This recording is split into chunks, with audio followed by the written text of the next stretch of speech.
O capítulo 5 do livro de Apocalipse apresenta o próprio Deus sentado em seu trono, segurando um livro escrito por dentro e por fora, de todo selado com 7 selos.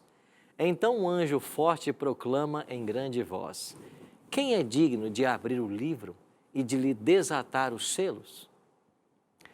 Com profunda tristeza, João percebe que nenhuma criatura no céu ou na terra é digna de abrir o rolo.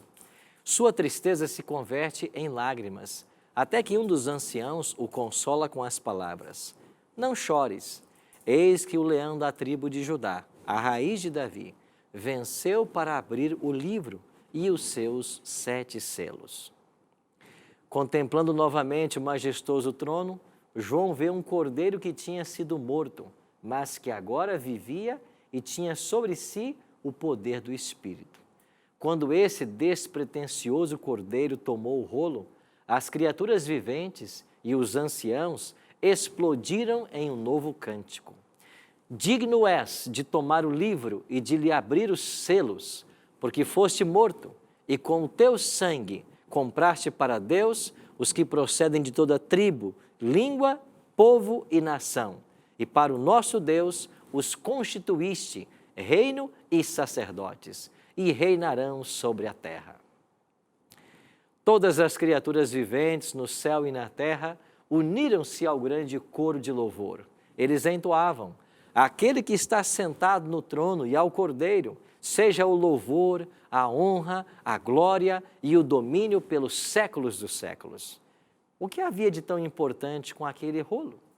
Ele registra o resgate da raça humana da escravidão de Satanás e descreve a vitória última de Deus sobre o pecado.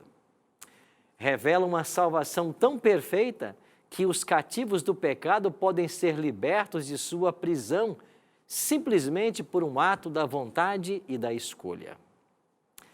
A partir da desobediência no Éden, todos os seres humanos pecaram e, por natureza, são filhos da ira e dignos da morte, pois o salário do pecado é a morte.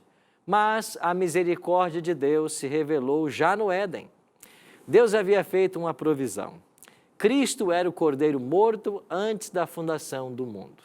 Cerca de 4.000 anos antes, o sacrifício de Cristo foi prefigurado pela morte de animais.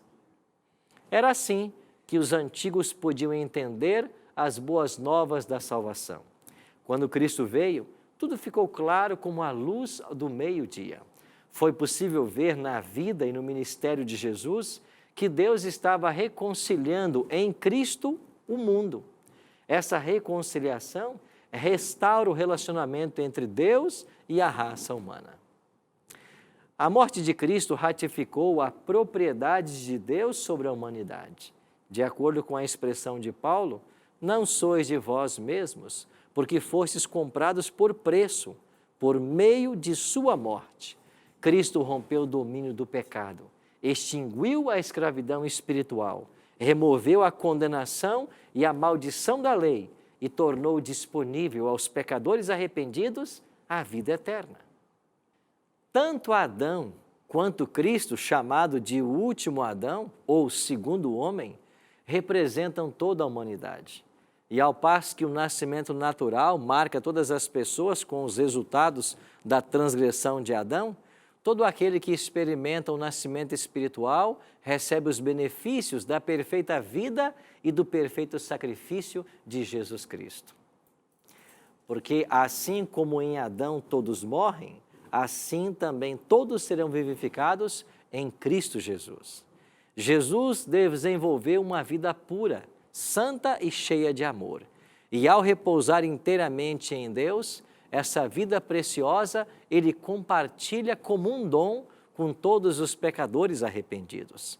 A perfeita obediência de Cristo à santa lei nos faz também obedientes, não por nós mesmos, mas pelos méritos dele.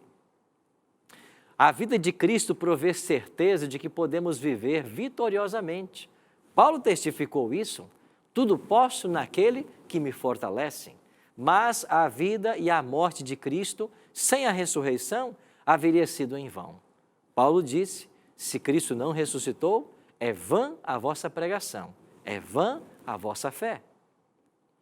A doutrina da ressurreição subverteu o mundo no primeiro século e ergueu o cristianismo acima do judaísmo e das religiões pagãs do mundo mediterrâneo. Assim sendo, dela depende praticamente tudo aquilo que é vital e singular no Evangelho de Cristo. Por isso, se Cristo não ressuscitou, é vã a vossa fé. Os resultados do mistério salvador de Cristo afetam não apenas a raça humana, como também o próprio universo. O perfeito sacrifício expiatório de Cristo reivindicou a justiça e a bondade da santa lei de Deus, bem como seu gracioso caráter.